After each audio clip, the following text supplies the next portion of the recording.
রাতেই ছোটখাটো এক আয়োজনের মাধ্যমে পারিবারিকভাবে প্রথম ধাপ পূরণ করল মিহরান শৈলী। আফিয়া মজা করে শৈলীকে নিয়ে যাওয়ার কথা বললেও বিয়ের কাজ দ্রুত সম্পন্ন করার ব্যাপারে বড়দের মাঝে কোনো হেয়ালিপনা দেখা দিল না। বরং এই চিন্তাকেই বাস্তবরূপে ধারণ করতে রাতেই দুজনের মাঝে আংটি বদলের অনুষ্ঠানের প্রস্তাব রাখা হলো। মাহিরা আর নিপুণ শৈলীকে নিয়ে রুমে গিয়েছে ওকে তৈরি করতে। মালিহা বাসায় ফিরেছে কিছুক্ষণ আগে। এসেই সবকিছুর এত অগ্রগতি শুনে ও ভীষণ অবাক হয়েছে। বলেছে ফ্রেশ হয়ে একেবারে রেডি হয়ে আসছে। মাহিব মেহরাবকে নিয়ে বাইরে গিয়েছে অনুষ্ঠানের টুকটাক সরঞ্জাম কিনতে। মিহরানকে কিছুই করতে দেওয়া হয়নি। ওকে শুধু বলা হয়েছে ফ্রেশ হয়ে পাঞ্জাবি পায়জামা পরে নিচে নামতে। শৈলীর রুমে ওকে সাজানোর বেলায় ভীষণ হাসাহাসি চলছিল। নিপুণ আর মাহিরা ওকে খেপাচ্ছিল অনেক। তবে লজ্জা পেলেও সেদিকে নিজের মনোযোগ দিচ্ছিল না ও। ওর কিছুটা বিভ্রান্ত মুখ দেখে মাহিরা প্রশ্ন করল, কি রে শৈলী, এত খুশিতে কি পাগল হয়ে গেলি নাকি? চেহারার এক্সপ্রেশন থাকার কথা লাজুকলতার মতন, কিন্তু সেখানে তোর মুখে ছেয়ে আছে গম্ভীরতা। ব্যাপার কি বলতো? শৈলী আয়নার সামনে বসেই মাহিরার প্রতিবিম্বর দিকে তাকায়। আমি আসলে কনফিউজড হয়ে আছি রে মাহি। কি নিয়ে কনফিউজড তুই? আম্মু মানল কিভাবে রে সব কিছু? এমন কি হইল আমার অবর্তমানে যা সবকিছুকে এভাবে পাল্টে ফেলল? শৈলীর প্রশ্নে নিপুণ হেসে দেয়। আপি, এর উত্তর আমার কাছে আছে, শোন। আমাদের সবার আজ সকালে চলে যাওয়ার পর আম্মুর শরীর নাকি বেশ খারাপ হয়েছিল। তখন আকলিমা খালা যে আফিয়া আন্টিকে ডেকে এনেছেন। আন্টি এসে মাকে দেখে নাকি পুরাই তবদা খেয়ে গিয়েছিলেন। দুইজনের মাঝে সুখ দুঃখের অনেক আলাপ আলোচনা হয়েছে। এক পর্যায়ে আম্মুর শরীর আরও খারাপ হওয়াতে আন্টি আব্বুকে ফোন দেন। তার সাথে মনে হয় আঙ্কেলকেও আন্টি সব কিছু জানান। ততক্ষণে আমিও চলে এসেছি। এরপর আব্বু বাসায় আসলে প্রথমে তিনজনের মাঝে কথা হয়, তারপর কিছুটা বিরতি নিয়ে বিকেলের দিকে আঙ্কেল সহ আন্টি আবার আসেন বাসায়। তারপর দুই পরিবার সব সমস্যা ও তার সমাধান নিয়ে বিস্তরভাবে আলোচনায় বসেন। আম্মুর যেই সব চিন্তা তোমাকে নিয়ে ছিল সেগুলো আন্টি একে একে আম্মুর মাথা থেকে দূর করেন। ব্যাস, এইভাবেই আম্মুও গলে যায় আর তোমার ভাইয়ার সাথে অলরেডি হয়ে যাওয়া বিয়েটাও ফিক্সড হয়ে যায়। নিপুণের বলার ভঙ্গিতে মাহিরা হো হো করে হেসে দিলেও এবার শৈলী স্পষ্ট লজ্জা পায় এবং ভেতর থেকে ওর বয়ে যায় প্রশান্তির নহর। এতদিন আস্তে আস্তে মিহরানের কাছে আসার ওর ভালোবাসা পাওয়ার আনন্দ শৈলীর মাঝে থাকলেও মনের কোনো এক কোণে বাবা মাকে নিয়ে দুশ্চিন্তার এক প্রাচীর গড়ে উঠছিল। এই প্রাচীরকে ভাঙার জন্য কি করা লাগবে তা বুঝে উঠতে পারছিল না ও। মিহরানের প্রতি ভরসা থাকলেও শেষ পর্যন্ত কি হবে তা নিয়ে বেশ অনিশ্চিত ছিল ও। কিন্তু এখন সেরকম কোনো সমস্যাই নেই। পানির প্রবাহের মতন কোনো বন্ধক ছাড়া একদম স্বচ্ছ এখন ওদের সম্পর্ক সবার কাছে, সবার মাঝে। ঘণ্টা খানেক পরে বাইরে থেকে ডাক পড়লে শৈলীকে নিয়ে আসে মাহিরা আর নিপুণ। মেরুন জামদানিতে শৈলীর লাল রঙা রূপ যেন ঠিকরে বের হয়ে দুতি ছড়াচ্ছে। একদমই সাদামাটা মেকআপে সামনে উপস্থিত হওয়া রমণীর এই বিধ্বংসী রূপে মিহরান ভেতর ভেতর বেসামাল হয়ে পড়ে। তখনই মনে মনে এক উদ্ভট চিন্তা মাথায় আসে তার। শৈলীকে সেটা বলতে মন আনচান করে ওঠে। শৈলীকে দেখে আফিয়া আবার তৎপর হয়ে ওঠেন। মাহিরাকে বলেন শৈলীকে মিহরানের পাশে বসাতে। চপল পায়ে শৈলী সেই পথে হাঁটা দেয়। মিহরানের কাছে আসতেই একটু সরে বসে শৈলীকে জায়গা করে দেয় ও। মাহিরা যত্ন সহকারে বান্ধবীকে পাশে বসায়।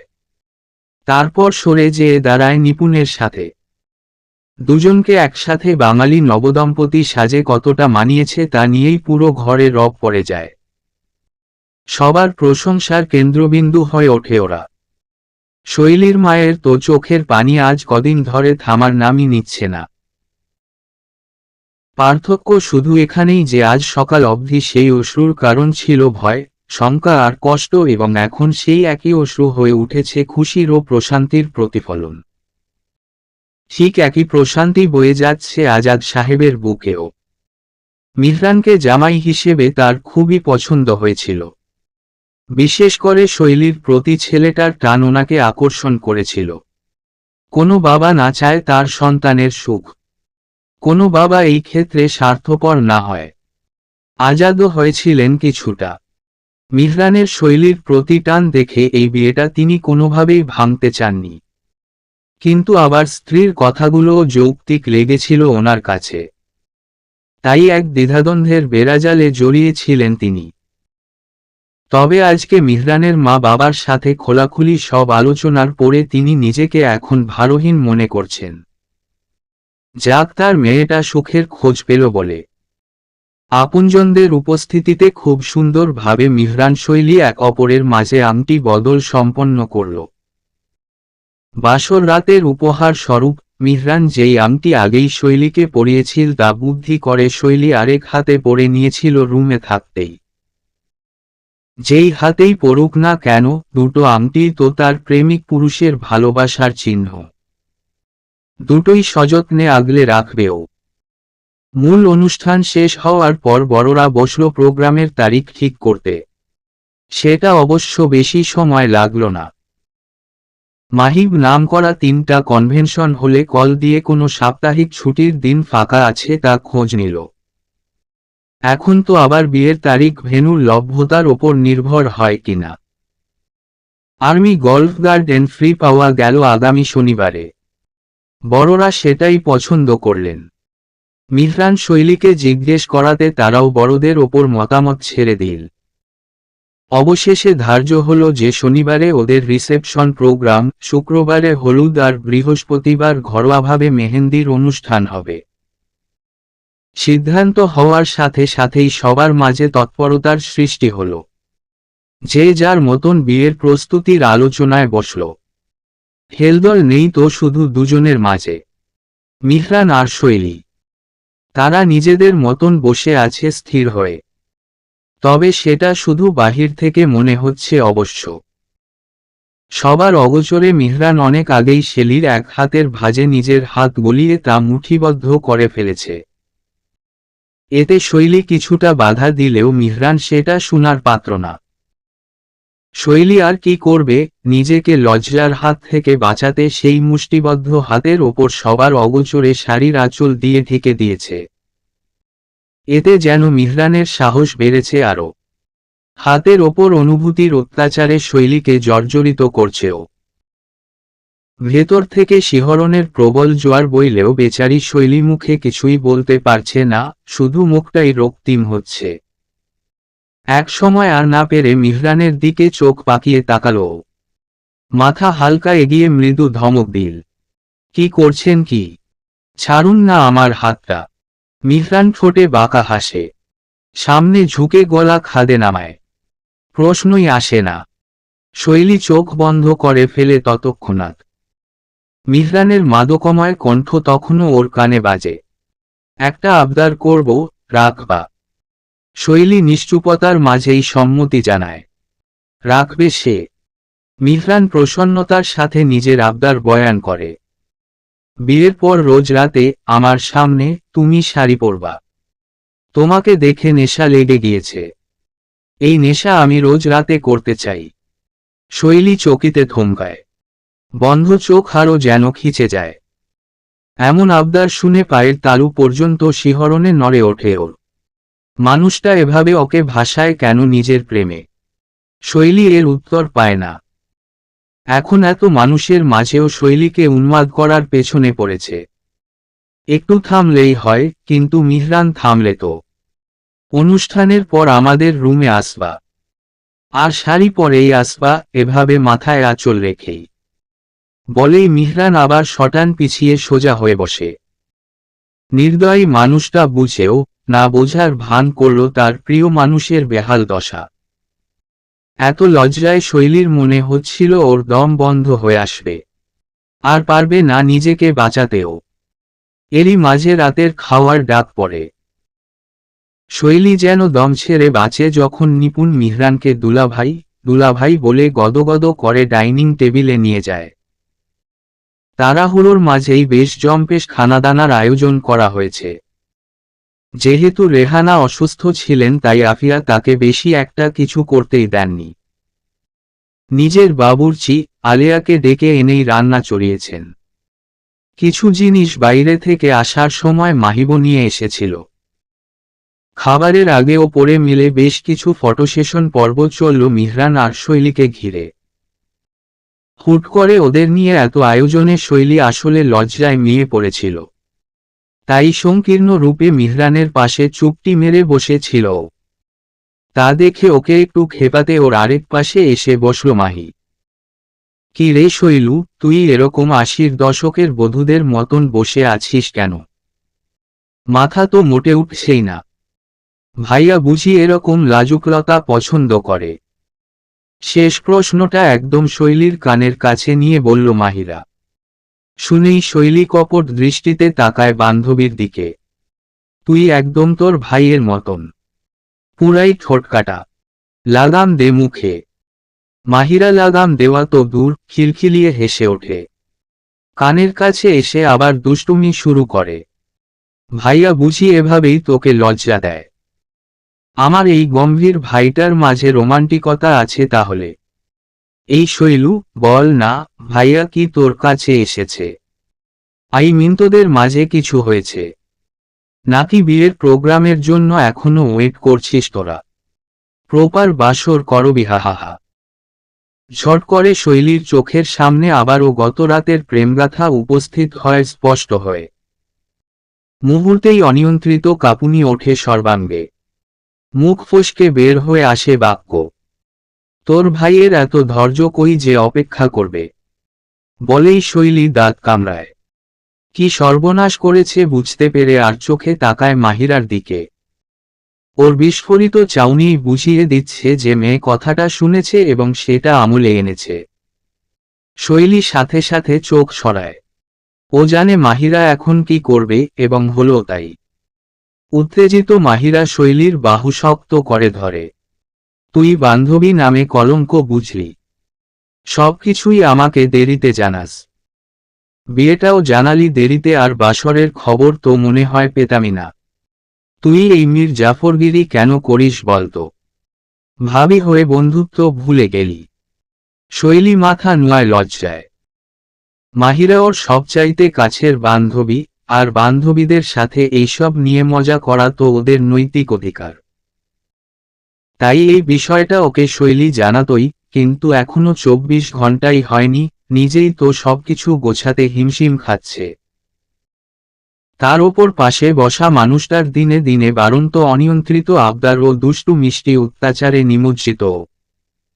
বান্ধবী পর্যন্ত যাবে কখন? কোনোমতে মাহিরাকে শৈলী বুঝিয়ে সুঝিয়ে মান ভাঙালো। তবে মাহিরা মেনেছে শুধু এক শর্তে, আর তা হলো শৈলীকে নিজেদের প্রেমের সব গল্প বিস্তারিত শোনাতে হবে ওকে। ভীষণ রকম লজ্জায় পড়লেও বান্ধবীর শর্তে শৈলী রাজি হয়ে যায়। সবকিছু গোছাতে গোছাতে প্রায় রাত 10টা পার হয়ে গেল। আফিয়া যাওয়ার সময় মজা করে আবার তাল ধরেছিলেন শৈলীকে নিজের সাথে নিয়ে যাওয়ার। এক পর্যায়ে তিনি বলেই বসলেন রেহানাকে, ভাবি আমার মেজ বৌমাকে আপনার কাছে আমানত হিসেবে রেখে গেলাম, হেফাজতে রাখবেন কিন্তু? রেহানা হেসেই জবাব দেন, আপনি চিন্তা করবেন না ভাবি, আপনার আমানতের পূর্ণ হেফাজত আমি করব ইনশাআল্লাহ। এইসব হাসি মজার মাঝেই বিদায় হয় মিহরানের পরিবার। এত ভিড়ের মধ্যেও মিহরানের চোখ পড়ে শৈলী। যেই চোখ ইশারা দেয় ওকে ওপরে আসতে, শৈলীও ইশারায় বোঝায় সব ঠিক করে আসবে, একটু দেরি হবে। ঘড়ির কাঁটায় যখন রাত 11:30 বাজে তখন শৈলী 6 তলায় ওঠে। ঠিক যেভাবে অনুষ্ঠানে ছিল সেরকম হয়েই এসেছে ও। মাকে সাহায্য করার সময় মা কতবার বললেন, শাড়ি পাল্টে আয়, নতুবা নষ্ট হয়ে যাবে, কুঁচকে যাবে শাড়িটা। কিন্তু শৈলী শাড়ি পাল্টায়নি, বিভিন্ন অজুহাতে কথা কাটিয়েছে। এখন সে উঠে আসতে আসতে এই চিন্তাই করছিল, ভালোবাসার জন্য আর কত মিথ্যা বলা লাগবে। মিহরানের রুমে একবার নক করতেই ভেতর থেকে দরজা খুলে যায়। যেন মানুষটা ওর অপেক্ষায় দরজাতেই দাঁড়ানো ছিল এতক্ষণ। শৈলী ঢুকতেই দরজাটা বন্ধ করে ওকে পেছনে থেকে কোমর জড়িয়ে ধরল। লাজে কাবু হওয়া স্ত্রীর ঘাড়ে তারপর থুতনি রাখল। থ্যাঙ্কস। কেন? আমার আজকের আবদার রাখার জন্য, শাড়িতে আমার কাছে আসার জন্য, আমাকে নেশা ধরিয়ে দেওয়ার জন্য। শৈলী হেসে মাথা নোয়ায়। মিহরান ততক্ষণে শৈলীকে নিজের দিকে ঘুরিয়ে ফেলেছে। ওর চিবুকের নিচে আঙ্গুল আটকে মুখ ওঠায় নিজের দিকে। পলক ফেলা শুভ্র নারীর লাজ রূপে দেখে একান্ত এই মুহূর্তে নিজেকে সামলানো যে কারোর জন্যই অসম্ভব।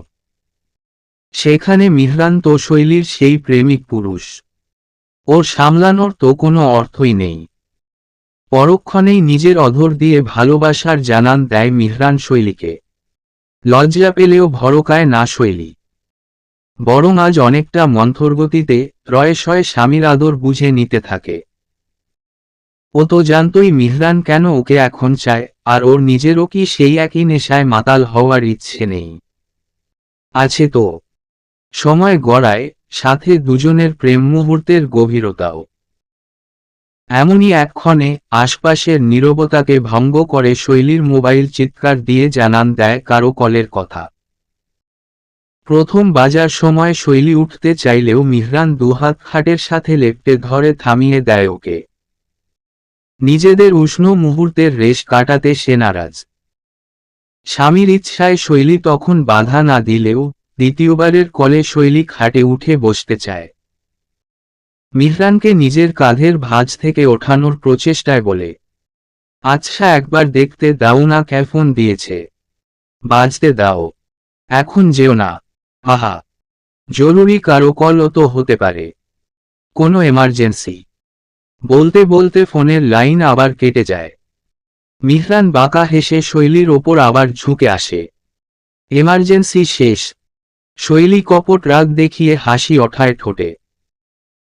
আবার মিহরানের সংস্পর্শে আসতে ওর ঘাড়ে দুহাত পেঁচাতেই তৃতীয়বারের মতন ফোনটা বেজে ওঠে। এবার শৈলীর ওপর থেকে মিহরানই সরে আগে। শৈলী উঠে বসতে বসতে মিহরান রুক্ষ স্বরে বলে, দেখ তোকে ফোন দিচ্ছে। স্বামীর মন ভেঙেছে বুঝেও শৈলী মিষ্টি একটা হাসি দেয়। এদিকে শাড়ি কুঁচকে একাকার। সেটাকেই কোনোমতে সামলে বেডসাইড টেবিল থেকে ফোনটা টেনে আনেও। নাম্বারটা আননোন দেখে কপাল কুঁচকায়। এবার কল কেটে যাওয়ার আগেই ধরে ফেলে। হ্যালো, আসসালামু আলাইকুম। ওপাশ থেকে মেয়েলি কণ্ঠ ভেসে আসে। শৈলী বলছো? জি। আপনি কে বলছেন? আমি তুরিন। শৈলীর একটু সময় লাগে চিনতে। তুরিন? আমি মালিহার ফ্রেন্ড। এবার শৈলী চিনে, প্রফুল্লচিত্তে কণ্ঠে হাসি টানে। ও আপু, কেমন আছেন? তুমি কি ব্যস্ত শৈলী? মিহরান ততক্ষণে শৈলীর পাশ ঘেঁষে বসেছে। নিজের দুষ্টুমি বহাল রাখতেই শৈলীকে বিভিন্নভাবে জ্বালাতন করতে শুরু করল। বেচারি শৈলীর তখন বেহাল দশা। স্বামীকে সামলাবে না ফোন। তবে ও এই কলটা পেয়ে একটু অবাক হয়। মালিহা আপুর বান্ধবী ওকে কেন ফোন করেছে, তাও আবার এত রাতে? জরুরি কিছু আপু? হ্যাঁ, বেশ জরুরি। শৈলী মিহরানের থেকে একটু সরে বলে, তাহলে বলুন। ওপাশ থেকে কিছুক্ষণের নীরবতার পর কঠিন কণ্ঠে আওয়াজ আসে শৈলীর কানে। শুনলাম তোমার নাকি অ্যাক্সিডেন্টালি মালিহার মেজ ভাইয়ার সাথে বিয়ে হয়েছে। অ্যাক্সিডেন্টালি শব্দটা শৈলীর ভীষণ গায়ে লাগলো হঠাৎ। কেন লাগলো ও জানে না, কিন্তু লেগেছে। হয়তো বলার ধরনটা ঠিক ছিল না, এই জন্য। জজি আপু, এই বিয়েটা কতটুকু বৈধ বলে মনে করো তুমি? কতটুকু সত্যতা আছে এই সম্পর্কের মাঝে? হঠাৎ এমন বিভ্রান্তদায়ক প্রশ্নে শৈলী চমকে ওঠে। পাশ থেকে মিহরানের ঠোঁটের ছোঁয়া নিজের কানের আশপাশে পাওয়ার পরেও শরীর শক্ত হয়ে ওঠে ওর। মিহরানও বিষয়টা বুঝতে পারে। শৈলীর কাঁধ থেকে মুখ সরিয়ে চেহারার দিকে তাকায়ও। স্ত্রীর কঠিন আবির্ভাব দেখে কপাল কুঁচকায়। শৈলীকে ইশারায় জিজ্ঞেস করে কার ফোন। শৈলী প্রশ্নটি উপেক্ষা করে ফোনে উত্তর দেয়, আমাদের বিয়ে কতটুকু বৈধ আর সত্য এটা নিয়ে আপনি কেন প্রশ্ন করছেন আপু? সাথে সাথে মিহরানের হাত নিজের কানের কাছে পায় শৈলী। মুখ ফিরিয়ে স্বামীর এতক্ষণের খেলাচ্ছল মুখশ্রী উধাও হয়ে গম্ভীর চাউনির উপস্থিতি দেখে। ও কিছু বলার আগেই মিহরান ফোনটা ওর কান থেকে সরিয়ে লাউড স্পিকারে দেয়। এখন দুজনেই শুনতে পায় তুরিনের কথা। আমার প্রশ্ন করার সম্পূর্ণ অধিকার আছে, কারণ আজ যেই জায়গায় তুমি অবৈধভাবে অবস্থান করছো সেটার আসল অধিকার আমার ছিল। মিহরানকে মন প্রাণ থেকে আমি ভালোবেসেছি। ওনার স্ত্রী হওয়ার হক আমার, আর সেই হক তুমি নষ্ট করেছ শৈলী। তুরিনের কথায় শৈলী পুরাই হতভম্ব হয়ে যায়। মিহরানের দিকে তাকাতেই আলো আধারির মাঝেও রক্তিম চোখ জোড়া দেখে ওর পিলে চমকে ওঠে। পরিস্থিতি সামলাতে শৈলী তখনই তৎপর হয়, আপু আপনি এসব কি বলছেন? মিহরান আপনাকে পছন্দ করেন না, তাহলে তার সাথে বিয়ের কথা আপনি কিভাবে বলছেন? তো তোমার কি মনে হয় মিহরান তোমাকে পছন্দ করে? এই বিয়েটা তোমার মনে হয় খুব ইজিলি মেনে নিয়েছে ও? জীবনেও না। ছেলে মানুষ এত সহজে কারো কাছে ধরা দেয় না, আর মিহরানের মতন ব্যক্তিত্বের মানুষ তো আরও না। আমি জানি মিহরানের জীবনে কেউ নেই, তাই আমিও আমার ভালোবাসা ওকে ব্যক্ত করিনি।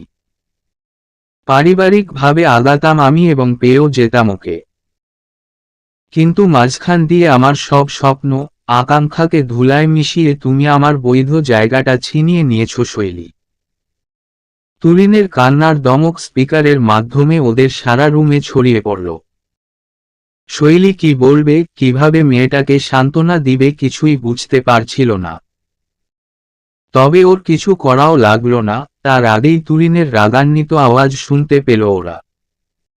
তুমি কি মনে করেছ শৈলী তুমি আমার ভালোবাসা ছিনিয়ে নিয়ে জিতে গিয়েছ? আসলে জানো, তোমার জন্য না, আমার আফসোস হয়। তুমি খুবই দুর্ভাগা। বিয়ের মতন একটা পবিত্র বন্ধনে তুমি জড়িয়েছ অপবিত্রভাবে। যে তোমাকে চায় না, তোমার প্রতি কোনো ফিলিংস রাখে না, তোমাকে ভালোবাসে না, সেই মানুষটার সাথে জড়িয়েছ তুমি। আমি এগুলো এত শিউর হয়ে কিভাবে বলছি এটাই হয়তো তোমার মনে চলছে, তাই না? বুদ্ধি সম্পন্ন মেয়ে তুমি নিজেও হয়তোবা। একটু চিন্তা করে দেখলে তুমিও বুঝবা, যেই মানুষ বিয়ের আগে তোমার দিকে তাকায়নি অবধি, সে কিভাবে হুট করে বিয়ের পর তোমাকে ভালোবাসবে। তাও আবার এমন এক আকস্মিক বিয়েতে যেটাতে না তোমাদের দুজনের আর না তোমাদের পরিবারের কোনো মতামত ছিল। তুরিন একটু থেমে আবার বলে, তুমি দেখতে শুনতে সুন্দরী। তোমাকে পেয়ে প্রথম দিকে মিহরান হয়তো মোহে আটকাতেও পারে। ছেলে মানুষের স্বভাব নিশ্চয়ই তোমাকে বিশ্লেষণ করে বোঝাতে হবে না আমার। কিন্তু একটা সময় পর যখন ওর এই মোহ কেটে যাবে, তখন কি করবা? ও যদি তখন তোমায় ছেড়ে দেয়, তখন তুমি যাবা কোথায়? সমাজে মুখ দেখাবা কিভাবে? কলঙ্কের দাগের ভার কিন্তু অনেক শৈলী। নিতে পারবা তো সেই ভার? মিহরান এতক্ষণ থমকে যেয়ে শুনছিল সব। কপালের রগ এখনো ফেটে যায়নি, সেটাই একটা বিস্ময়কর বিষয়। কারো মনে এভাবে বিষ আছে তাও আজ এখানে না থাকলে জানতে পারত না। নিজের অর্ধাঙ্গিনীর দিকে তাকালো। ফর্সা মুখটা একেবারে কালো হয়ে গিয়েছে। এই আদুরে মুখশ্রীতে কিছুক্ষণ আগেও মিহরানের ভালোবাসার স্পর্শে লাজের রং লেপ্টে ছিল। এখন সব উধাও। শৈলী যেন পাথর বনে গিয়েছে। ওপাশে তুরিনের কথা এখনো শেষ হয়নি। আমি তোমার মিত্র না হলেও তোমার শত্রু না শৈলী। তবে আমার অধিকার থেকে আমাকেই বঞ্চিত করে তুমি ঠিক কাজ করনি। তাই এখনো সুযোগ আছে, শুধরে নাও। মিহরানের জীবন থেকে লাইনটা খট করে কেটে যেতেই শৈলী কেঁপে ওঠে। মিহরানের হাতে মোবাইলটা দেখে ও ভাবলেশহীন চোখ তাকায়। ঘন ঘন শ্বাস ওঠা নামা করা মিহরান এখনো মোবাইলের দিকে তাকানো। সেই দিকে তাকিয়েই শৈলীকে গম্ভীর সুরে আদেশ দেয়, আমি মালিহাকে রুমে ডাকছি। তুমি ফ্রেশ হয়ে শাড়ি পরে নাও ভালো করে। যাও। শৈলী মাথা নুয়ে খাট থেকে নামে। খাটে বিস্তৃত শাড়ির কুচিগুলো গুটাতে গুটাতে মিহরানের রাগান্বিত শীতল কণ্ঠ কানে যায়। হ্যালো মালিহা, কোথায় তুই? এখনই আমার রুমে আয়, ফাস্ট। শৈলী ওয়াশরুমে ঢুকতে ঢুকতে ফোনের লাইন কাটার শব্দ বজে। তোর বান্ধবীর সমস্যাটা কি? আমাকে এক্স্যাক্টলি বলবি। মালিহা নিজের মেজ ভাইয়ের দিকে চোখ বড় বড় করে তাকানো। সবকিছু ওর মাথার ওপর দিয়ে যাচ্ছে। কিছুক্ষণ আগে ভাইয়ের ফোন পেয়েই ও বুঝেছিল কোনো একটা গন্ডগোল হয়েছে। নয়তো এই মধ্যরাতে মিহরান ভাই জীবনেও কাউকে বিরক্ত করার পাত্র না। যারপরনাই দৌড়ে মালিহা ওপরে উঠে মিহরানের রুমে আসে। এসে ভাইয়ের পাশে শৈলীকে সংকীর্ণ রূপে দাঁড়িয়ে থাকতে দেখে আরো বেশি অবাক হয়। বুঝতে অসুবিধে হয় না দুজন হয়তো নিজেদের একান্ত সময় কাটাচ্ছিল। তা কাটাতেই পারে, তবে এসবের মাঝে মালিহাকে তলব দেওয়ার কারণটা কি? Maliha, I am asking you something. ভাইয়ের দাঁত চিবিয়ে কথা বলায় পিলে চমকে ওঠে মালিহার। ভাইয়া, তুমি ককি বলছো? আমি কিছুই বুঝতে পারছি না। কি হইছে? কোনো বান্ধবী? তুরিন? মালিহা হোঁচট খায়। হায় হায়, এই মেয়ের নাম হঠাৎ ভাইয়ের মুখে কেন? তাও আবার এত রাতে? এই পাগল মেয়ে আবার কি গন্ডগোল বাঁধালো? তুরিন? ও কি করেছে ভাইয়া? মিহরানের তখনও ঘন ঘন শ্বাস ওঠানামা করছে। রাগে কপালের শিরা উপশিরা দপ দপ করে জ্বলছে। ওই মেয়ে শৈলীর ফোন নাম্বার পেল কিভাবে? তুই দিয়েছিস? মালিহা সাথে সাথে মাথা নাড়ে। না ভাইয়া। পাগল নাকি? আমি কেন দিতে যাব? কেন, ও কি কল দিয়েছিল নাকি? শেষ প্রশ্নটা মালিহা শৈলীর মুখের দিকে তাকিয়ে করে। শৈলীর মাথা কিছুটা নোয়ানো, তাই মালিহার চাউনিও দেখতে পারে না। কিন্তু সেই উত্তরের হয়তো প্রয়োজনবোধ হয় না, কারণ মিহরানের হিসহিসানো আদেশের সুর মালিহার রুহ কাঁপিয়ে দেয়। এক কাজ কর, তোর ওই বান্ধবীকে কাল সকালে আমার এখানে আসতে বল। এক্ষুনি বল। I want to meet with her in person. অনেক কথাই ও শৈলীকে শুনিয়েছে, কিন্তু এই মিহরানের মুখোমুখি হয়নি এখনো। সেটার দরকার আছে। তুই ফোন দে। মিহরান কোনো মাত্রায় রেগে আছে তা শৈলী রোগে রোগে টের পাচ্ছে। ওই তুরিন নামক মেয়েটার যে নাস্তানুবোধ হাল করে ছাড়বে ওর জামাই, সেটা স্পষ্টই বোঝা যাচ্ছে। এতে মালিহা কষ্ট পেতে পারে ভেবে শৈলী একটু আগায়। শুনো, বিষয়টা ছেড়ে দিলে। মিহরানের হাত ওপরে ওঠাতে শৈলী মাঝপথেই থেমে যায়। পাশ দিয়ে ঘাড় বাঁকিয়ে শুধু তাকায় ওর দিকে মিহরান। সেই রক্তমাখা চাউনিই কুলুপ আটকে দেয় শৈলীর মুখে। স্বামীর আকাশচুম্বী রাগ দেখে এসির কনকনে ঠান্ডার মাঝেও দরদর করে ঘামতে লাগল ও। মিহরান শৈলীর থেকে চোখ সরিয়ে বোনের দিকে স্থির করে। কলহার। কঠিন, শীতল কণ্ঠে এই দুটি শব্দই মালিহার তৎপর হওয়ার জন্য যথেষ্ট ছিল। সাথে সাথেই ফোন বের করে ডায়াল করল তুরিনের নাম্বারে। মনে মনে দোয়া পড়া বাদ নেই। এই কাণ্ডজ্ঞানহীন মেয়ে যে কি করো সে কে জানে। ইতিমধ্যে ওপাশে কল রিসিভ হতেই মালিহা বলল, হ্যালো তুরিন, ভালো আছিস? ভালো। আচ্ছা, কাল সকালে ফ্রি আছিস? একটু আমার বাসায় আসতে পারবি? দরকার ছিল। সকাল সকালই চলে আসিস। আচ্ছা ওকে বাই। ফোনটা রেখেই ভাইয়ের দিকে তাকালো মালিহা। মিহরানের রক্তিম গালগুলো দিকে চেয়ে থাকা দায় হয়ে পড়েছে। এমন কি হলো যে ভাই এত বেশি রেগে গেলেন? এরকম রাগ কখনোই আগে দেখেনি মালিহা। তারপরও সাহস করে জিজ্ঞেস করল, ভাইয়া তুরিন আসলে কি করেছে? আমাকে একটু বলো। এখন এসব নিয়ে কোনো কথা হবে না। কাল ওই মেয়েকে নিয়ে তুই ওপরে আসবি। তখনই সব জানাবো। এখন রাত হয়েছে, তুই রুমে যা। ভাইয়ের এই কথাই যে শেষ কথা এটা মালিহা জানে। এখন জোরাজুরি করেও কোনো লাভ হবে না। বরং পরিস্থিতি আরও খারাপের দিকে যাবে। তাই মালিহা আর কথা না বাড়িয়ে রুম থেকে বের হয়ে গেল। শৈলী এতক্ষণ এক ওয়ালের সাথে হেলে দাঁড়িয়েছিল। ভাইবোনের মাঝে না ঢোকাই শ্রেয় মনে হয়েছে ওর। এখন মালিহা চলে যাওয়াতে ও নিজেও নড়েচড়ে উঠল। তুলিনের কথার রিকশন যতটা ওর হওয়ার কথা ছিল তার থেকে ঢের গুণ বেশি হয়েছে মিহরানের। সেই ঝড়ের দলায় তুলিন ওকে কি বলেছিল তা ও বলেই বসেছে এক প্রকার। স্বামীর রাগ দেখেই কাবু ও। এখন মানুষটাকে একটু সময় দেওয়া দরকার ঠান্ডা হওয়ার জন্য। মিহরানের কাছে এগোয় শৈলী। ওর পাশে যেয়ে চুপটি করে দাঁড়ায়। মিহরান এখনও সামনে, শূন্যে তাকানো। শৈলী বুঝে পায় না কিভাবে কথা শুরু করবে। সম্পর্কের পর থেকে এই প্রথম মিহরানের এই চেহারা দেখল ও। পৃথিবীর কাছে গম্ভীর মৃদুভাষী হলেও শৈলীর কাছে সে একান্তই অনন্য। দুষ্টুমি, গল্পকথায় ভরপুর এক প্রেমিক পুরুষ। সেই মানুষের এমন চেহারা আসলেই সহ্য করা কষ্টকর শৈলীর জন্য। শৈলী এসবই ভাবছিল যখন সামনে থেকে গম্ভীর জোরালো কণ্ঠ ওকে নাড়া দিয়ে ওঠে।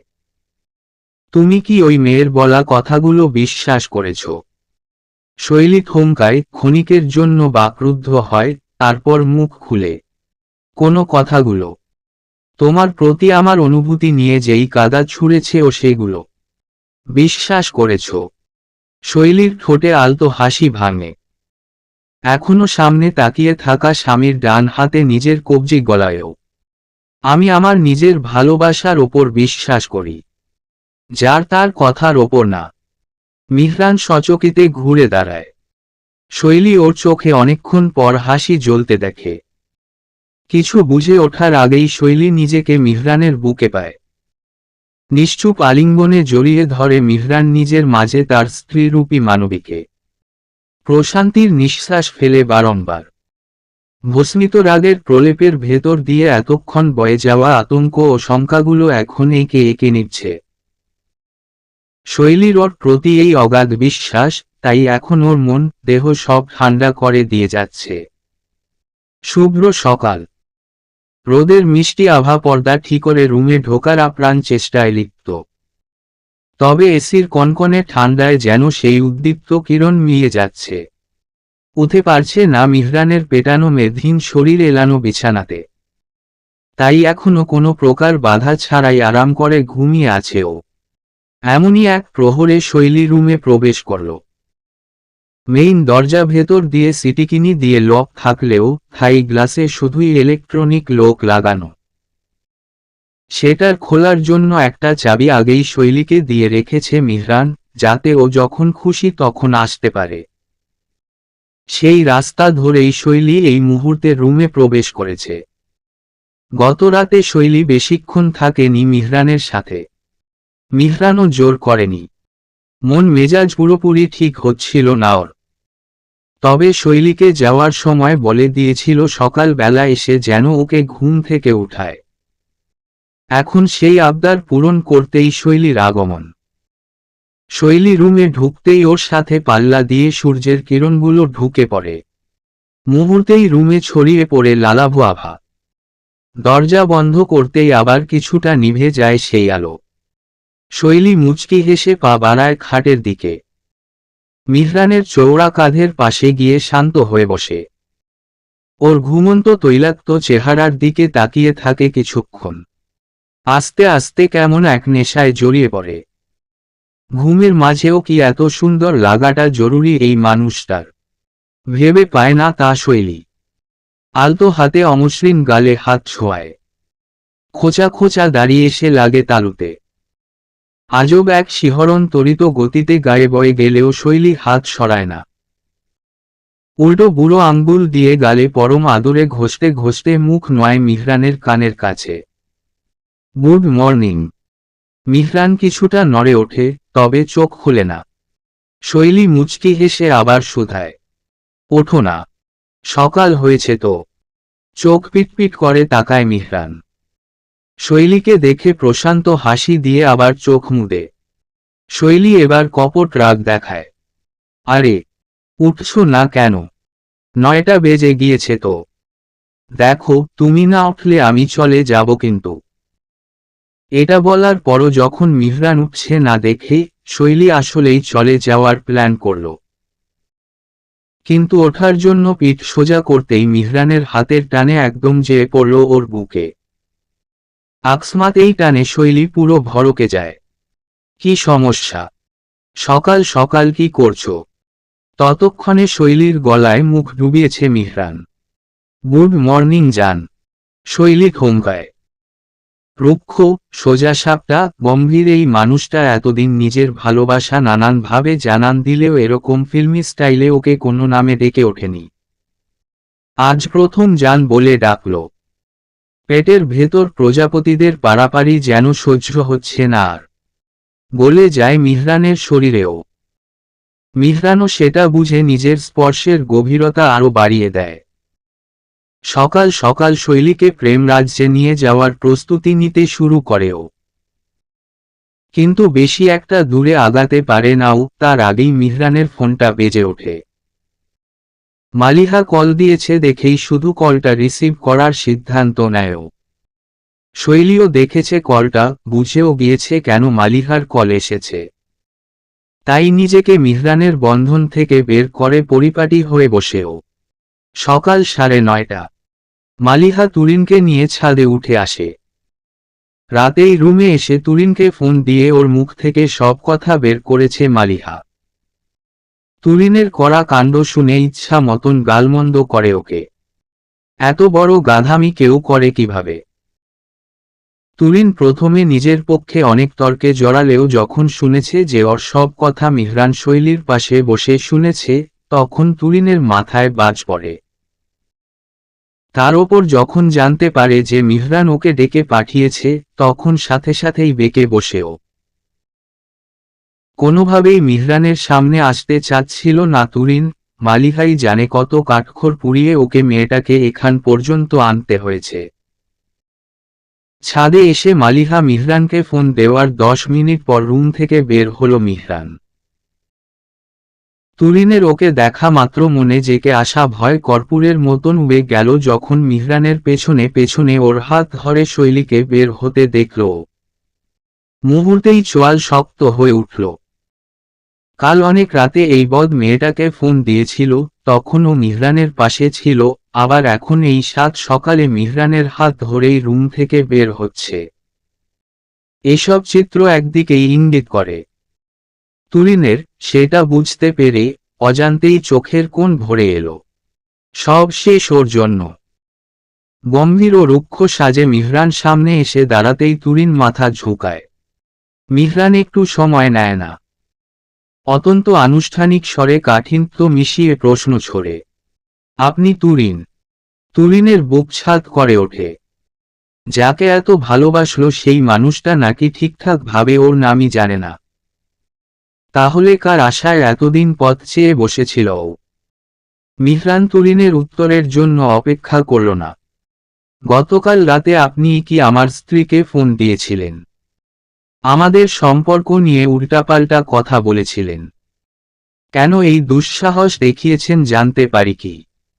সকাল অনুযায়ী বেশ কাঠফাটা রোদই উঠেছে বাইরে।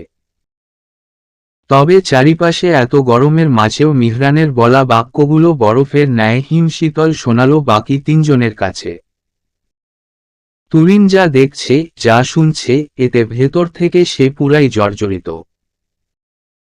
মনের গহীন কুঠিরে টাইফুন, সুনামি একসাথে আঘাত হেনেছে, যা সামলানো একেবারেই অসম্ভব। মিহরান এবার অধৈর্য হয়। এই মেয়েটাকে দেখার পর থেকে গতকাল রাতের প্রতিটা কথা অক্ষরে অক্ষরে মনে পড়ে গিয়েছে ওর। দপ দপ করে জ্বলতে শুরু করেছে মাথার রগ। আপনার বলা প্রতিটা শব্দ আমি কাল শুনেছি মিস তুরিন। আপনার সাহস দেখে আমি আসলেই অবাক হতে বাধ্য হয়েছি। আমার বোনের ঘনিষ্ঠ বান্ধবী আপনি, তার ওপর দাবি করছেন যে আমাকে নাকি পছন্দও করেন। কিন্তু আমার ব্যাপারে এইটুকু জ্ঞান রাখেন না যে আমার একান্ত নিজস্ব জিনিসের ব্যাপারে আমি কতটুকু পসেসিভ। আপনি কিভাবে সাহস করলেন আমার ভালোবাসার মানুষটাকে আঘাত করতে? How dare you! তুরিন শেষ বাক্যে রীতিমতো চমকে ব্যালেন্স হারানোর জোগাড়। আর না হওয়ার কোনো কারণও নেই, মিহরান বাঘের মতন গর্জে উঠেছিল যে। এতক্ষণের টলমলে অশ্রু এবার দৃশ্যমান হয়ে গেলে। কিন্তু তখনও মিহরানের কথা শেষ হয়নি। আপনি আমার অনুভূতি নিয়ে শৈলীকে প্রশ্নবিদ্ধ করেছেন, তাই না? এই বিয়ে নিয়ে আপনার বড় সংশয়। এমনকি আমার চরিত্র নিয়ে প্রশ্ন তোলা থেকেও বিরত থাকেননি। কিন্তু এসবে আমার কোনো যায় আসে না। I don't even care what you think. Because it's not my business. আপনাকে আজ এখানে ডেকে আনার কারণটা আমার ভিন্ন। হঠাৎই চারজনের মাঝের আবহাওয়া বদলে যেতে দেখে মিহরান বাদে বাকিরা একটু বিচলিত হয়। মালিহা আর শৈলী আসলেই মনে করেছিল মিহরান বোধহয় তুরিনকে ডেকে ভীষণ অপমান করবে, গতকালের ওর করা প্রতিটা প্রশ্নের উত্তর তুরিনের থেকে নিবে। কিন্তু এখন মিহরানের বলা এই কথায় ওদের অবাক লাগে। ততক্ষণে মিহরান শৈলীর দিকে একবার চেয়েছে। তারপর ওর হাত নিজের মাঝে টেনে ওকে সামনে নিয়ে একদম তুরিনের মুখোমুখি দাঁড়া করাই। বিভ্রান্ত শৈলী স্বামী মুখ পানে চাইতেন মিহরান বলে ওঠে, তোমাকে হুট করে বিয়ে করলেও আমি তোমাকে পছন্দ অনেক আগ থেকে করি শৈলী। মনে আছে হাতিরঝিলে তোমাকে আমি বলেছিলাম তন্ময় আমার জীবনে দুজনের মাঝে প্রথমজন যে কোনো অনুমতি ছাড়াই আমার জীবনে ঢুকে একটা ভাইটাল পার্টে পরিণত হয়েছে। তুমি দ্বিতীয় ব্যক্তির ব্যাপারে আমাকে কোনো প্রশ্ন করনি। করা উচিত ছিল তোমার, কারণ তখন সেটা করতে পারলেই তুমি জেনে যেতা যে সেই দ্বিতীয় ব্যক্তি আর কেউ না তুমি। তুমি কিভাবে কখন আমাকে না জানিয়ে আমার মনের গোপন কুঠুরিতে প্রবেশ করে সেখানে নিজের রাজত্ব বসিয়েছ তা হয়তো তুমিও জানো না। কিন্তু তুমি এখন রাজত্ব করছো এবং চিরজীবনই করবা। শৈলীর চোখ ভরে আসে এসব শুনে। মিহরান নিজের ভালোবাসার উপস্থাপনা এত সূক্ষ্মভাবে কখনোই এর আগে দেয়নি। নিজেকে পরম রূপে ভাগ্যবতী মনে হয় ওর। দৃষ্টি দিয়ে নিজের কৃতজ্ঞতা প্রকাশ করে ও মিহরানের কাছে। মিহরান ততক্ষণে তাচ্ছিল্যের চাউনি দেয় তুরিনের দিকে। আমাদের সম্পর্ক হয়তো সমাজের কাছে কিছুটা অগ্রহণযোগ্যতার তকমা পেয়েছে, তাই যে কেউ যা ইচ্ছা তাই মন্তব্য করে বেড়াচ্ছে। আমি আগেও বলেছি I don't care for them, but I care for you Shoili. তোমার মাঝে জীবনেও যেন কোনো ভ্রান্ত ধারণা না জাগে আমাদের সম্পর্ক নিয়ে, তাই আজ সম্পূর্ণ আত্মবিশ্বাস নিয়ে আমি বলছি যে আমি তোমাকে ভালোবাসি। এবং কেউ না আগে আমার জীবনে ছিল, আর না নতুন কেউ আসবে। আমাদের পরিণয় এক প্রহেলিকার মাঝে দিয়ে চললেও আমার কাছে এই সম্পর্কটা পুরোপুরি স্পষ্ট। এবং এই মেসেজটা আমি সবাইকে দিতে চাই। তুরিনের মতন উদ্ভট ও বেসলেস কথা তোমার সম্মুখে আসতে পারে ভবিষ্যতেও, জীবনেও সেগুলো কানে তুলবা না। ঘরের বাইরের ময়লা বাইরে থাকাই শ্রেয়, তা ভেতরে এনে ঘর নোংরা করার মানে হয় না। তুরিনের সাথে ছাদে ঘটে যাওয়া ঘটনারও 3 দিন পার হয়ে গিয়েছে। সেই দিনের সকালের ধাক্কাটাই শৈলীর কাছে মনে হচ্ছিল অনেক বড় একটা ব্যাপার। তুরিনের অবস্থা শেষের দিকে ভয়াবহ হয়ে গিয়েছিল। মিহরান তো কথা শেষ করেই চলে গিয়েছিল। সাথে শৈলীকেও ওখান থেকে সরিয়ে নিয়েছিল। মালিহা একা কিভাবে সব সামলাবে চিন্তা করে শৈলী মাহিরাকে মেসেজ করে ওপরে ডেকে নিয়েছিল। পরে ওরা 2 বোন মিলে তুরিনকে নিয়ে গিয়েছিল। এদিকে শৈলী মিহরানের বিয়ের অনুষ্ঠানের ডেট আরও 4 দিন পিছিয়েছে। এটার অবশ্য 2টো কারণ আছে। বিদেশে থাকা শৈলীর 2 খালা আগের বিয়ের তারিখের সাথে ম্যাচ করে ফ্লাইটের টিকিট পাচ্ছিলেন না। এই বাড়ির প্রথম বিয়ে, সব আত্মীয় স্বজনই থাকতে চাবে, এটাই স্বাভাবিক। তাই মূলত ডেট পিছানো। পরে দেখা গেল কর্মদিবসে তারিখ পড়াতে সেনাকুঞ্জ খালি পাওয়া গেল।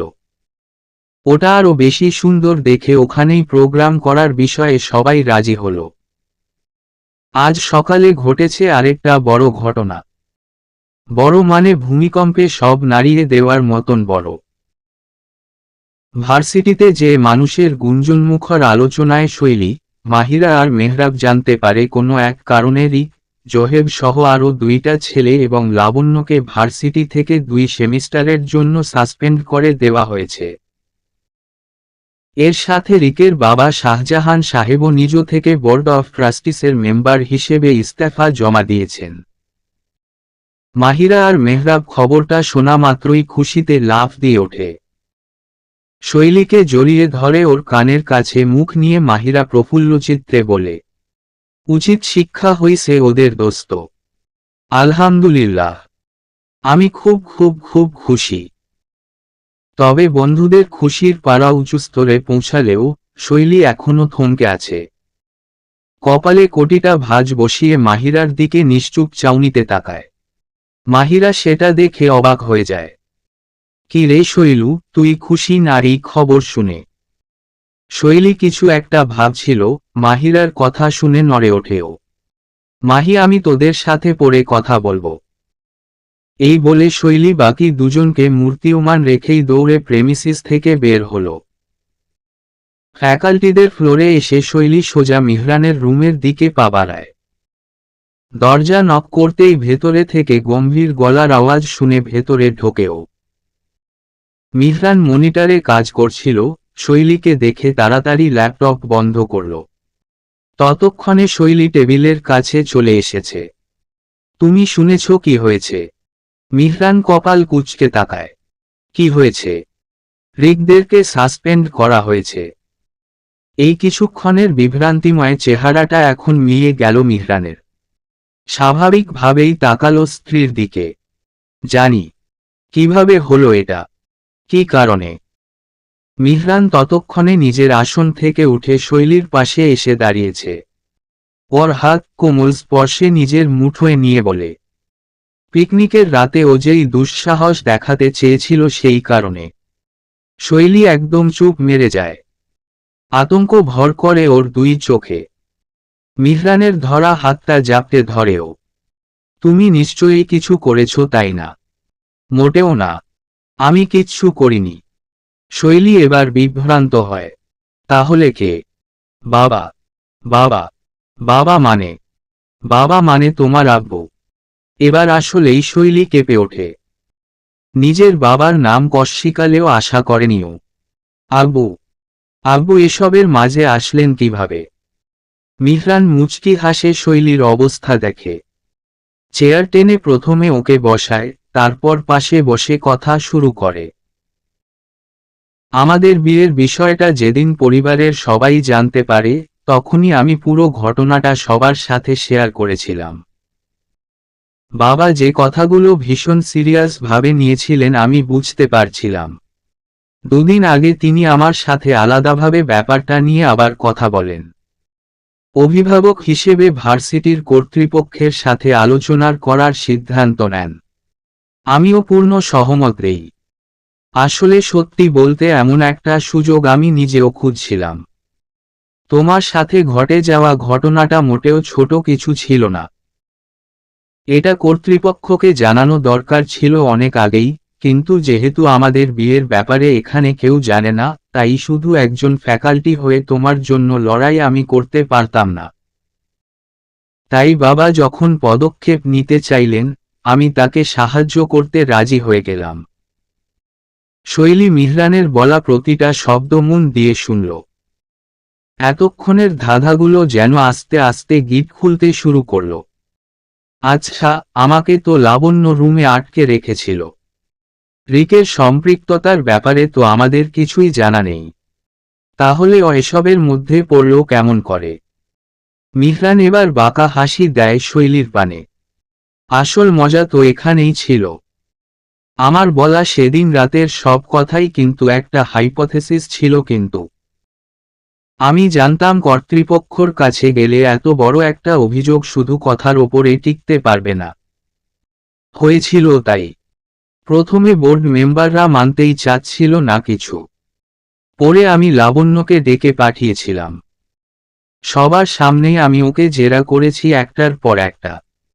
এমনিতেই বোর্ড মেম্বারদের দেখে ঘাবড়ে গিয়েছিল ও। আমার প্রশ্নের বাণে কিছুক্ষণের মধ্যেই ভেঙে পড়েও সব নিজেই গলগল করে বলে দেয়। ও যে এইসব রিকের নির্দেশেই করেছিল তা সেই মুহূর্তেই সবার সামনে প্রমাণ হয়। ওর কথাগুলো আরও জোরালো হয় যখন রিকের বন্ধুদের ডেকে পাঠানো হয়। ওরাও রিকের তোমার ওপর প্রতিশোধ নেওয়ার ব্যাপারটা জানায়। এত কিছু শুনে বোর্ড মেম্বারদের আর কিছুই বলার ছিল না।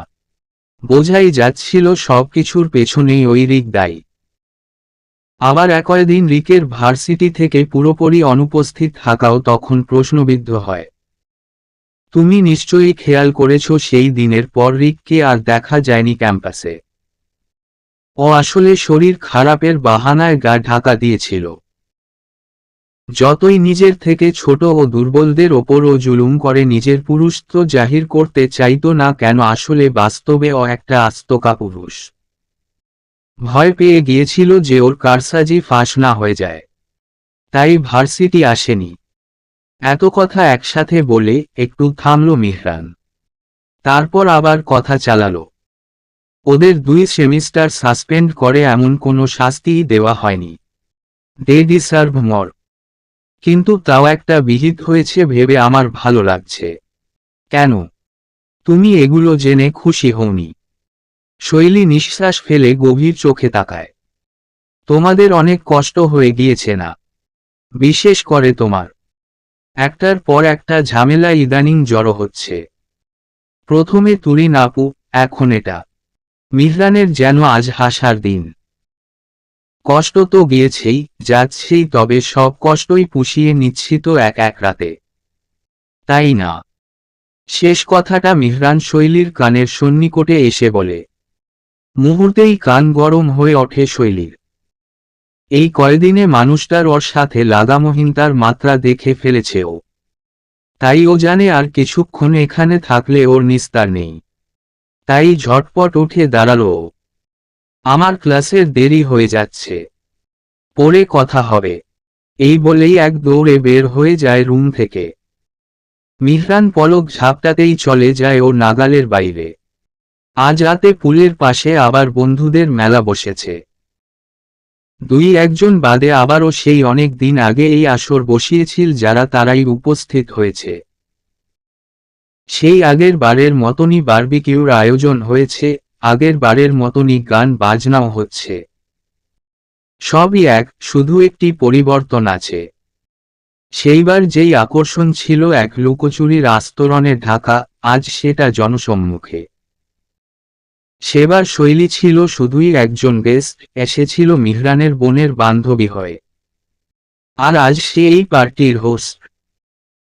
নিজের উচ্ছলতার সাথে জানান দিচ্ছে সে মিহরানের স্ত্রী, তাই এই পার্টির দায়িত্ব তার নিজেরই।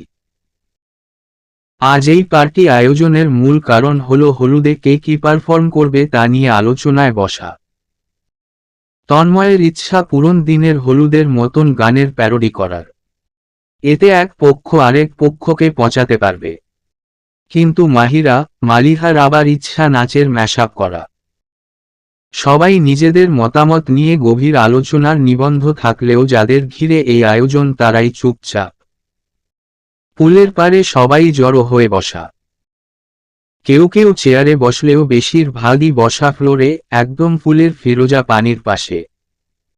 মিহরান মাত্রই গ্রিল বন্ধ করে এসে একটা বিচ চেয়ারে বসেছে। শৈলীয় খাবারের প্লেট গুনে দেখছিল সবাই পেয়েছে কিনা। সবার হাতে খাবার আছে দেখে মিহরানের আর ওর প্লেটটা নিয়ে আসরে আসলো। মাহিরা আগের থেকেই ওর পাশে শৈলীর জায়গা রেখেছিল, যেটা শৈলী জানত।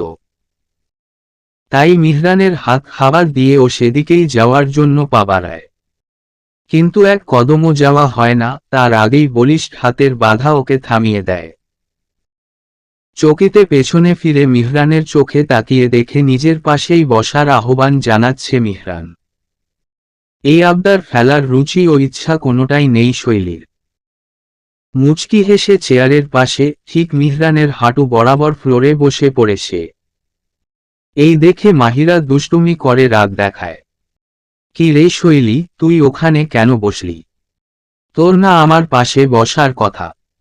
তা না করে যে ভাইয়ার গা ঘেঁষেই বসলি। ওরে ভালোবাসা। শৈলী ঠোঁট টিপে মুখ লুকায়।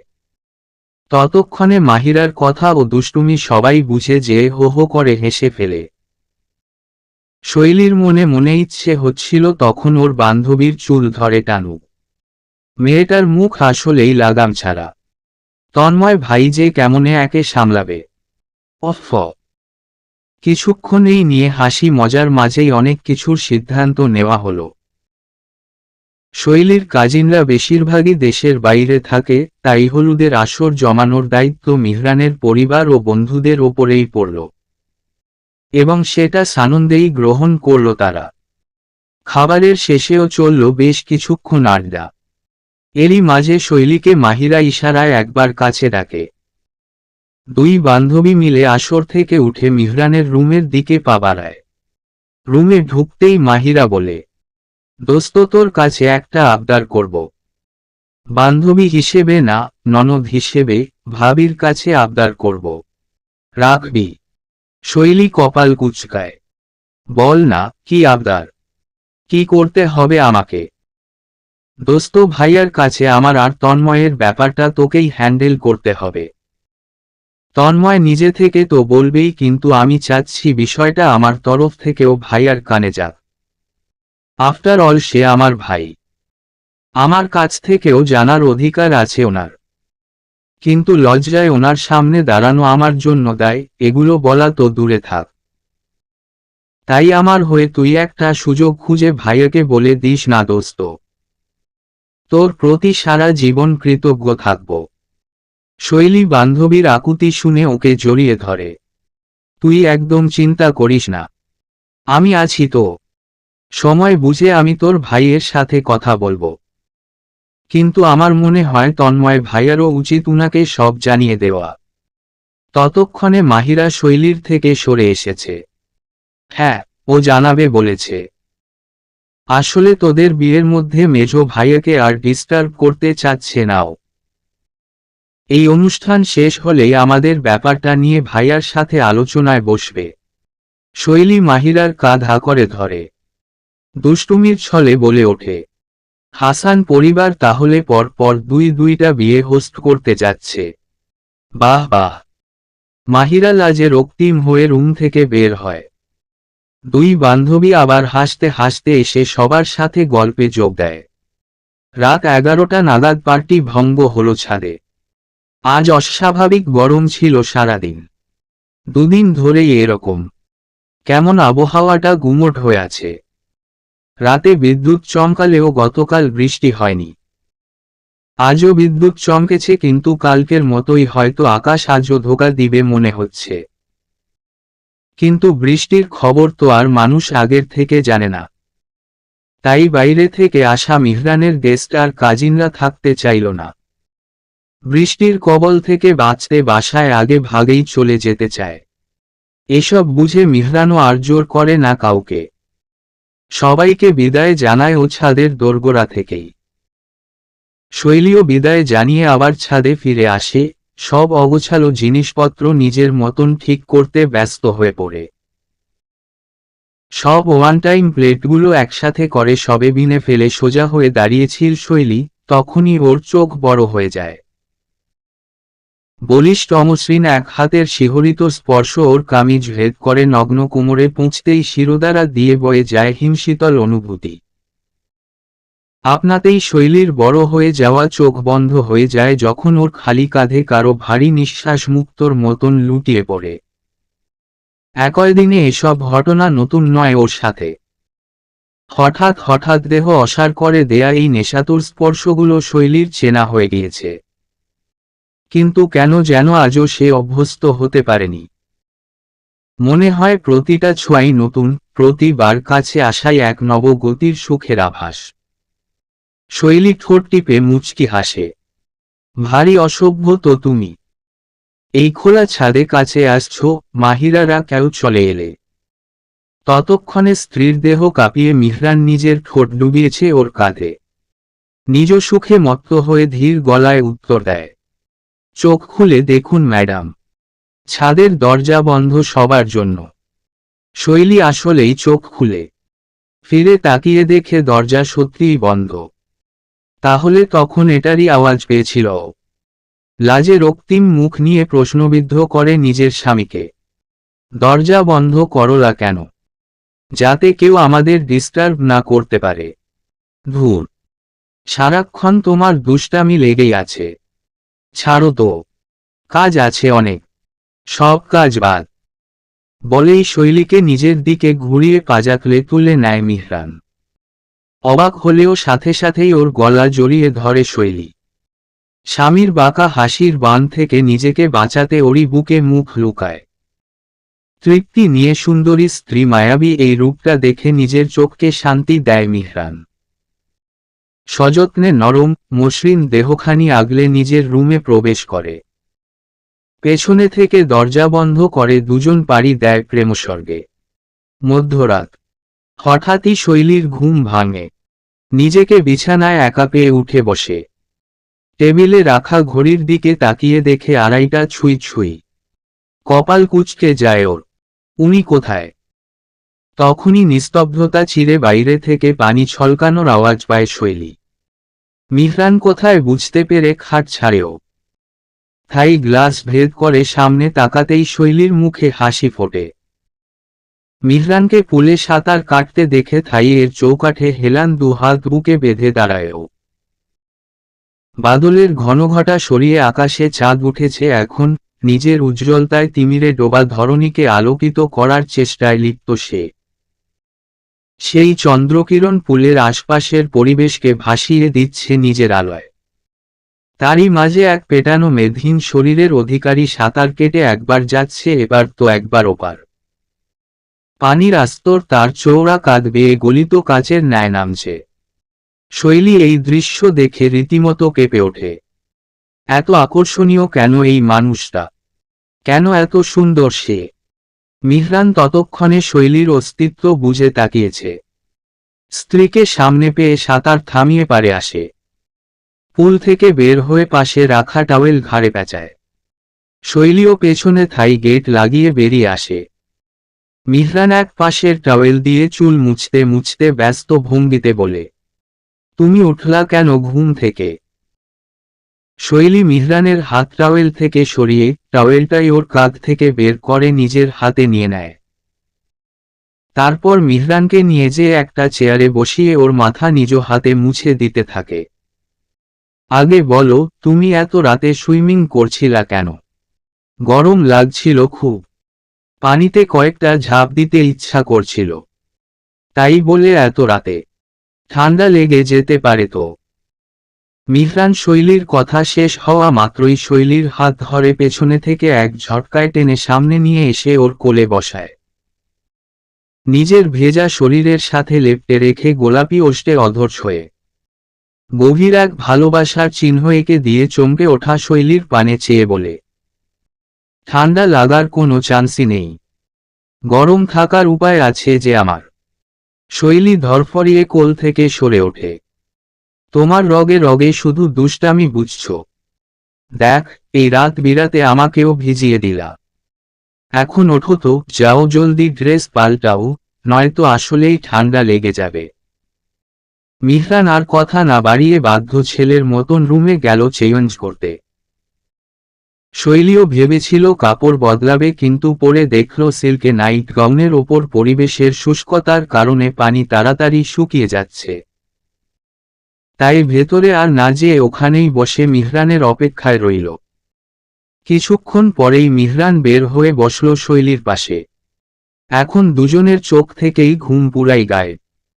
নানান বিষয়ে তাই নিজেদের মাঝেই আলোচনায় মত্ত রইল দুজন। এমনই একক্ষণে শৈলী মাহিরার কথাটা তুলল। তোমার সাথে একটা বিষয়ে কথা বলতে চাচ্ছিলাম। কিন্তু তার আগে প্রমিস করো যে নেগেটিভ ভাবে কোনো রিকশন দিবা না। মিহরান হালকা হাসে। বলো। শৈলী অভয়ে নিজের কথা শুরু করে। মাহিরা একজনকে পছন্দ করে। তারা দুজনই করে, শুধু মাহিরা একা না। আমি সেটা জানি। শৈলী পিঠ সোজা করে চমকে তাকায়। তুমি জানো মানে? মানে আমি জানি যে মাহিরা একজনকে পছন্দ করে এবং কাকে করে সেটাও জানি। শৈলীর সত্যি সত্যি মাথা চক্কর দিয়ে ওঠে। এই মানুষটা কিভাবে জানলো মাহিরার ব্যাপারে? কখনো তো এটা নিয়ে কোনো কথা বলা হয়নি। তাহলে ফাজলামো করছে না তো? শৈলী আরও গভীরে নজর দিল এই ব্যাপারে। তোমার কি মনে হয় কাকে করে পছন্দ তোমার বোন? সামনে থেকে অকপটে জবাব আসে, তন্ময়কে। শৈলী এক ঝটকায় দাঁড়িয়ে যায়। তুমি জানলে কিভাবে? স্ত্রীর বিস্ফোরিত চোখের বিস্ময়কর দৃষ্টি দেখে এবার মিহরান একটু বড় করে হাসে, তবে কোনো উত্তর দেয় না। শৈলী অধৈর্য হয়ে ওর পাশে বসে বাহু ঝাঁকায়। এই বলো না, তুমি এটা কিভাবে জানলা? আমার বোন আমার বেস্ট ফ্রেন্ডের সাথে প্রেম করছে আর এটা আমি জানব না? তুমি আমাকে আসলে কি মনে করো? শৈলী একটু চুপ হয়, তারপর আবার আগ্রহী হয়ে জিজ্ঞেস করে, তুমি কি প্রথম থেকেই জানতে ওদের ব্যাপারে? না, প্রথম থেকে না। তবে যখন তন্ময়ের বারংবার নানা জিনিস নিয়ে মাহিরাকে ঘিরে চিন্তা করা অস্ট্রেলিয়া থেকে শুনতাম তখনই বুঝেছি ও আমার বোনের প্রতি দুর্বল। এবং এখানে আসার পর দুইজনের ভাবভঙ্গি দেখেই আন্দাজ করে ফেলেছি যে দুর্বলতা শুধু আমার বন্ধুর তরফ থেকে না। শৈলী অপ্রতিভ চোখে মিহরানকে দেখে। মানুষটার মাথা কত দিকে চলে তা আসলেই বোঝা মুশকিল। তুমি যখন জানোই তাহলে মাহিরা আর তন্ময় ভাইকে টেনশনে রাখছো কেন? বলে দাও যে তুমি জানো। মিহরান একটু গম্ভীরতা নিয়েই জবাব দেয়, মহম, আমি কেন বলতে যাব? দায়িত্ব এটা তন্ময়ের আমাকে জানানোর। ওর বন্ধু হলেও এখানে সম্পর্কে আগে আমি মাহিরার বড় ভাই। সেই স্বার্থে আমি আগাবো না। ওকেই এগিয়ে আসতে হবে। শৈলী বুঝল ব্যাপারটা, কারণ মিহরান ভুল বলেনি। মাহিরার সারা জীবনের দায়িত্ব তন্ময়কে নিতে হবে। তাহলে সেই দায়িত্ব নেওয়ার যোগ্যতা প্রমাণে তাকে তো সুপুরুষ হয়ে সামনে আসতে হবে আগে। মিহরান আগালে তো হবে না। তবে একটা বিষয় মিহরানের থেকে শৈলীর জানতেই হবে, তাই নিজের আলতো হাতের স্পর্শে শৈলী সেই প্রশ্নটাই করে।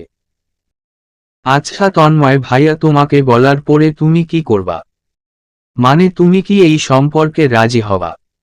মিহরান ভাবলেশহীন চোখে তাকায়। না, রাজি হওয়ার কি আছে? তন্ময়ের পুরো পরিবারকে আমি চিনি, জানি। ওনারা সুশিক্ষায় শিক্ষিত একটি পরিবার। আর তন্ময় তো আমার সবচেয়ে কাছের বন্ধু। আমার বোন যে ওর সাথে পূর্ণরূপে সুখী থাকবে, আমি সেটা খুব ভালো মতনই জানি। শৈলী তো খুশিতে আত্মহারা।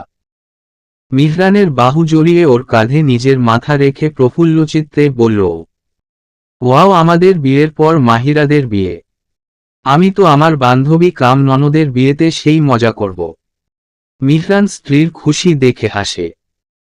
ম্যাডাম, আপনার বান্ধবী ছাড়াও যে আরেকটা অবিবাহিত ননদ আছে, সেটা কি ভুলে গিয়েছেন? মাহিরার বিয়ে আগে হবে না। আগে আমরা মালিহার বিয়ে দিব।